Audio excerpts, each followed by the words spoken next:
새누리당의 계파 갈등이 분당론까지 확대되고 있습니다. 또 야권에선 손학규 전 민주당 대표가 정치 새판짜기를 언급하면서 여야 할 것 없이 다양한 정계 개편 시나리오가 흘러나오고 있는데요. 장성호 건국대 교수, 유용화 정치평론가와 함께 전국 현안 짚어보겠습니다. 두 분 안녕하십니까? 네, 안녕하세요. 네. 자, 먼저 새누리당 얘기부터 해봐야 될 것 같은데요. 어제 중진 의원들까지 모아서 회의를 했습니다마는 결국은 비대위와 혁신이 이 두 개를 나누지 않고 하나로 해서 가기로 하지 않았습니까? 근데 문제는 비대위냐 혁신이냐의 문제가 아니라 과연 거기에 누가 앉느냐가 가장 큰 문제가 아닐까 싶은데요. 어떻게 보세요? 요새 국민들 관심을 끌 게 없으니까 네.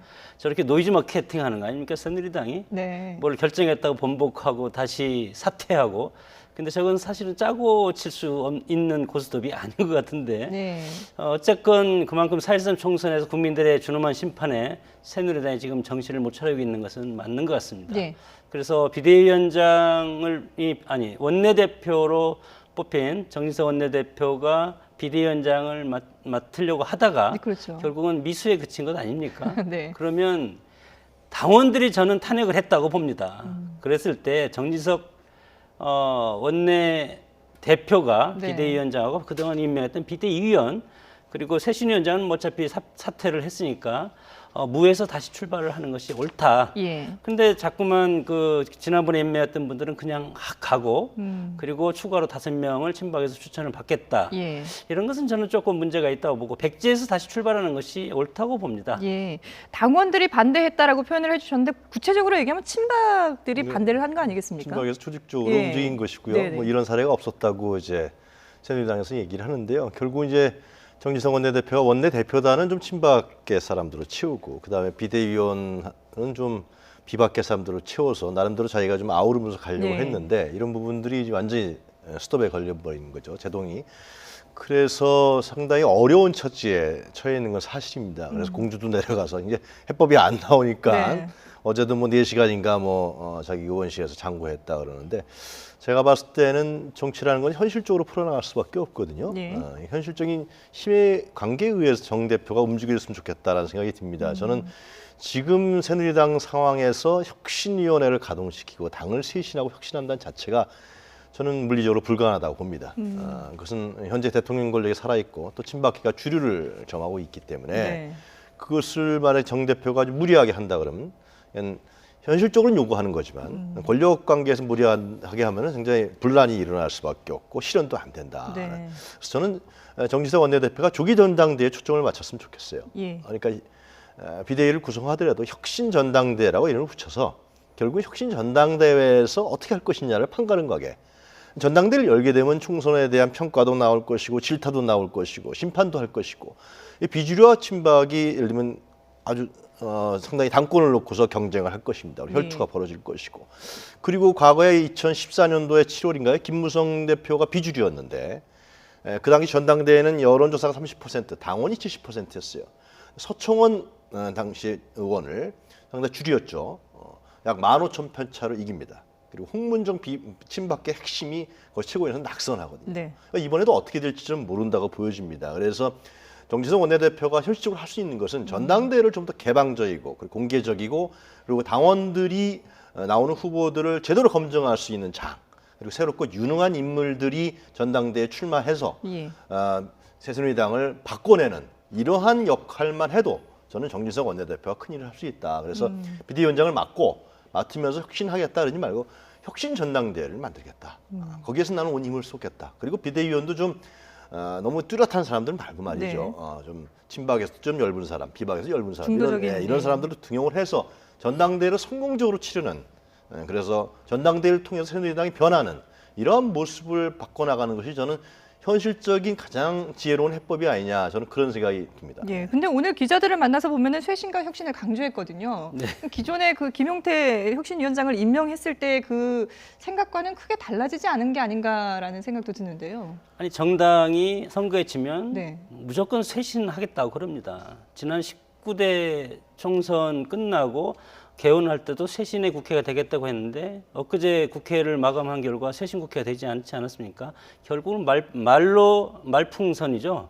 이렇게 해서 말로 끝날 경우가 상당히 많은데 원내대표가 아까 그런 말을 했습니다. 통섭에 정치를 하겠다. 새누리당은 통섭해야 된다.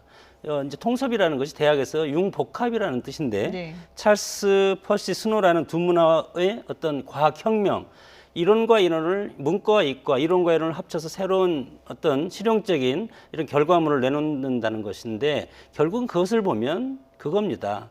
당내 계파의 어떤 분란을 임시적으로 임시 봉합하고 그리고 이것을 다음 대선을 준비하겠다는 건데 이것은 저는 임시 봉합이라고 봅니다.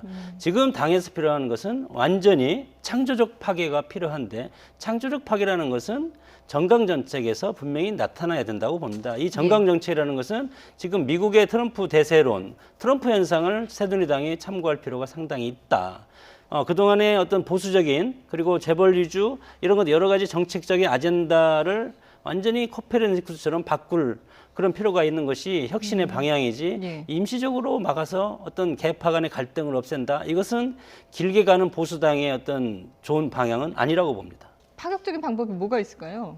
지금 파격적으로 하려고 하다가 제동이 걸린 게 아닌가요? 이건 제동이 아니고 네. 그런 뭐 쇄신하겠다 그리고 대통령을 잘 보필해서 나중에 편안하게 모시겠다 네. 이런 것이 쇄신이 아니지 않습니까?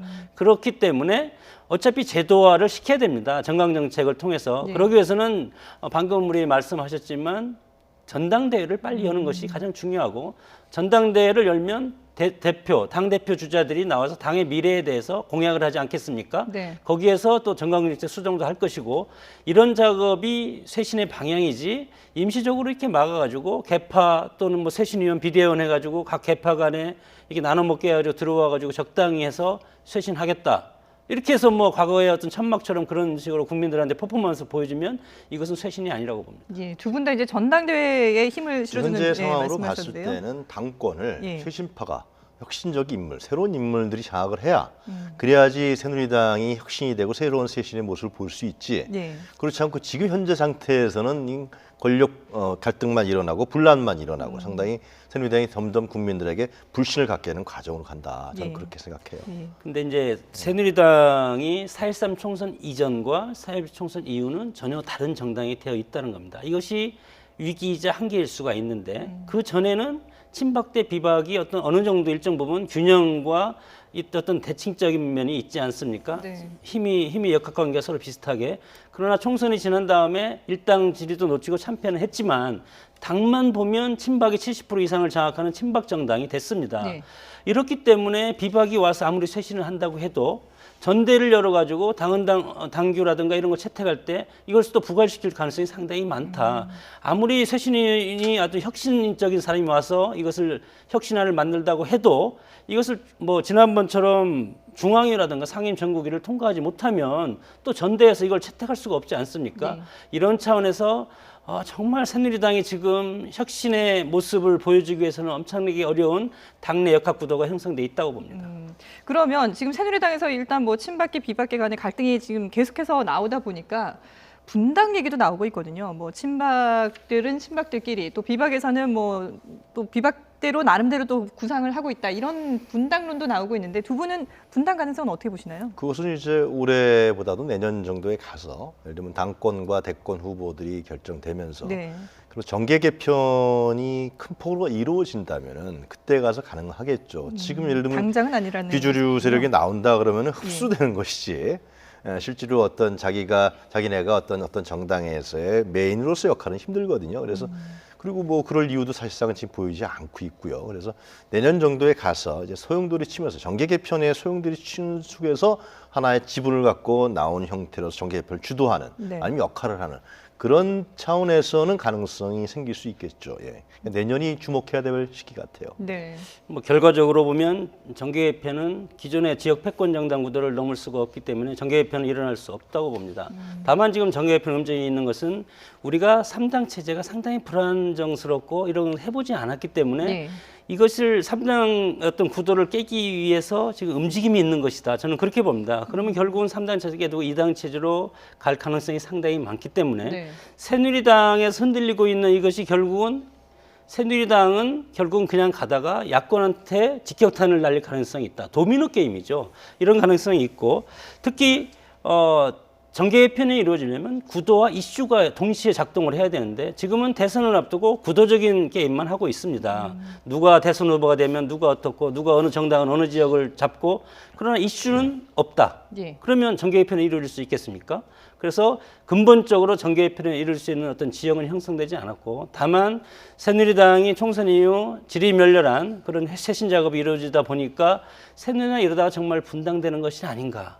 그러나 지금 예를 들어서 국회의원들이 탈당이라든가 당적 변경을 하는 것은 큰 어떻게 보면 국회의원들한테는 이것이 전과로 씌워집니다. 그리고 지역에서 탈당을 한다고 했을 때 지금 선거도 없지 않습니까? 예. 그러면 지역에서 그 따르던 수많은 당원들 매일 얼굴을 봐야 될 텐데 이분들이 뭐라고 하겠습니까? 배신자라고 합니다. 그런 차원에서 봤을 때 현역 의원이 탈당하기는 그리고 당적해서 새로운 정계 개편하기는 상당히 어려운 그런 상황이라고 봅니다. 예. 자, 이런 민감한 시기에 김무성 전 대표가 30여 명의 의원들과 막걸리 회동을 했거든요. 이 움직임은 어떻게 분석을 해야 될까요? 움직이는 거죠. 네. 예, 그러니까 그동안에 자명을 하다가 네. 이제는 움직일 타임이 됐다. 조금씩 됐다. 그냥 김무성 전 대표는 이 YS한테 정치를 배운 사람 아니에요. 네. 그리고 선거 과정에서도 보면 상당히 정치력을 많이 발휘했었고요. 그리고 이제 경륜도 있고 그렇기 때문에 이제는 좀 움직일 필요가 있다. 그러니까 비주류가 지금 힘이 모아지지 않는 이유는 딱 하나입니다. 마땅한 대권 후보가 없는 거예요. 예. 예, 그러니까 지금 현재는 박근혜 대통령이라는 확실한 권력이 있단 말이죠. 그렇죠. 거기에 대항을 하려면은 미래의 권력을 세워야 되는데 이게 없습니다. 그러면 아마 그 사람을 굉장히 찾으러 다니지 않겠냐 저는. 네. 그래서 남경필 지사도 만났다 그러는데 그렇게 해서 세우면은 그때는 이제 당내에서 한번 게임이 해볼 만한 것이죠. 당권도 그렇고 대권도 그렇고. 아마 김무성 전 대표의 생각은 그렇게 해서 자기 자신이 하든지요. 네. 자기 자신이 뭐 새롭게 발돋움을 하면서 뭐 여론몰이를 하든지 그러한 부분들을 만들어내지 않은 그러한 부분을 만들어내려고 아마 제가 보기에는 상당히 움직이고 있을 거라고 보여집니다. 예. 그렇군요. 자, 그리고 이제 야권에서도 보면 지금 또 정계 개편 움직임이 나오고 있는 게 손학규 더민주 상임고문이 정계를 은퇴했다가 지금 다시 이제 번복을 하지 않았습니까? 여기를 중심으로 해서 또 이게 손학규 전 고문이 어디에 주축이 될 것인지 거기에 대해서도 많은 추측들이 나오고 있거든요. 어떻게 전망하세요? 글쎄 어떤 정치라는 것이 한국 정치가 발전, 뭐 한국 정치뿐만 아니라 세계 정치가 발전하려면 네. 어차피 어떤 정치인 신의가 있어야 됩니다. 그리고 자기 말에 책임을 지는 그런 것이 있어야 되는데 사실은 손학규 전 대표가 강진에 집거하고 있는 것은 정치적인 뜻이 없으면 그러지 않을 것이다. 그것은 누구나 알 수 있는 것인데 예. 본인이 수원 보궐선거 이후에 정계 은퇴를 했지 않습니까? 정식으로. 그런 상황에서 다시 지금 그리고 지난 총선에도 나는 이미 정계를 떠난 사람이다. 그러니까 내가 도울 수가 없다. 하면서 자기 측근 개파 의원들 몇몇한테 가서 얼굴만 내민 그런 상황인데 갑자기 지금 총선이 끝나고 당이 재편된 이 상황에서 예. 이미 버스는 떠났다고 봅니다. 이 떠났는데 여기에서 다시 빅텐트론이라든가 새 판을 짜자 이런 것은 조금 저는 뜬금없다. 이렇게 보고 물론 그런 기회가 올 수도 있겠지만 그것은 저는 아주 확률이 희박한 것이고 예. 어차피 과거의 어떤 역대 대통령들이 대통령 정권을 획득하는 예. 이런 과정을 보면 현역 의원이 상당히 50명 이상을 자기가 거느릴 수 있는 분이 대통령이 된 그런 역사가 있지 않습니까? 예. 노무현 대통령도 물론 김대중 대통령 적극적으로 밀어서 된 것이고 이런 차원에서 봤을 때 손학규 전 대표가 갑자기 정계 은퇴를 아직 복귀를 선언한 건 아니지 않습니까? 네네.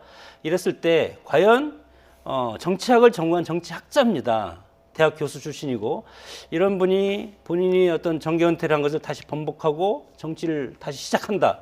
이런 것을 과연 우리 후학들이 어떻게 평가를 할 것인가? 저는 뭐 상당히 걱정스러운 그런 마음으로 보고 있습니다. 예. 그런데 20대 총선 이전에도 손학규 전 고문을 위한 향한 러브콜이 상당히 많았고요. 그리고 지금 이제 정계 복귀 얘기가 나오니까 야당에서도 반기는 분위기들이 만만치 않거든요. 손학규계 인물들, 의원들도 또 상당수 있고요.